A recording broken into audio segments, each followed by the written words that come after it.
Hello YouTube, my name is Neer and welcome to my 2018 Summer Blockbuster Review, the series where I review every major blockbuster released this summer. Well, actually only these ones. And today I'll be reviewing...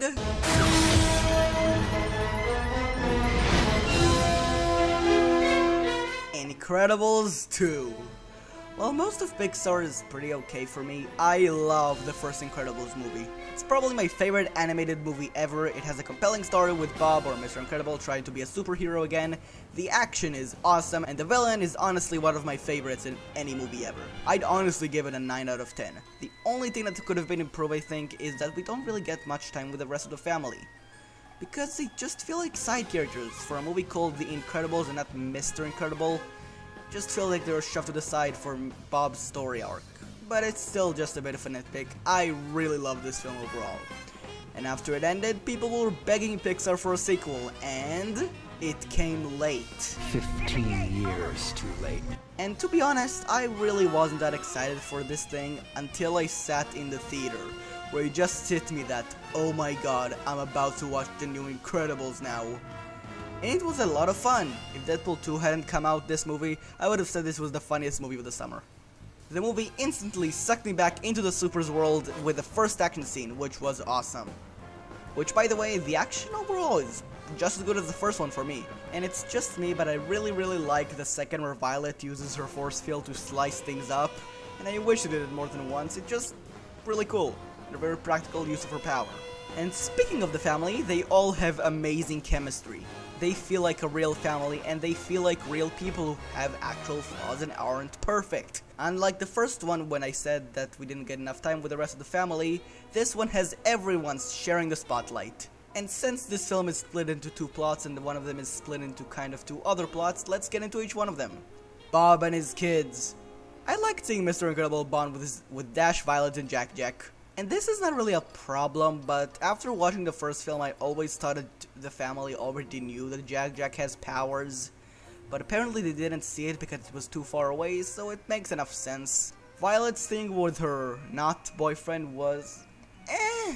I liked it when she blew up at Bob and when he accidentally told her that he forgot about her. And how that happened. Then she tried to destroy her suit, and obviously she couldn't because it's Edna made. Dash was fine. I liked it when he saw the Incredible and wanted to use it, but at the end, it is what saved them from the villain's henchmen. And speaking of the villain, let's go to the other plot of the film. The Bring Back Super's Screenslaver plot. First, I just want to address something that some dumbass people are saying. So, apparently some people on the internet think that this movie is feminist propaganda, because it has a female lead that does most things in the movie. What? Are you really that dumb? Do you not understand that they switched Bob and Helen's roles from the first film because it's more interesting that way to see what they do in each other's shoes? Plus, they explain why they chose Helen instead of Bob. It's because they needed someone who could be sneaky and quiet, and Miss Incredible is, well, it makes complete sense. So no, this movie isn't feminist propaganda. Shut up! Anyway, let's get back to the movie. I really liked seeing Helen finally getting the spotlight that she deserved. And she was, like I said, really shafted to the side in the first movie.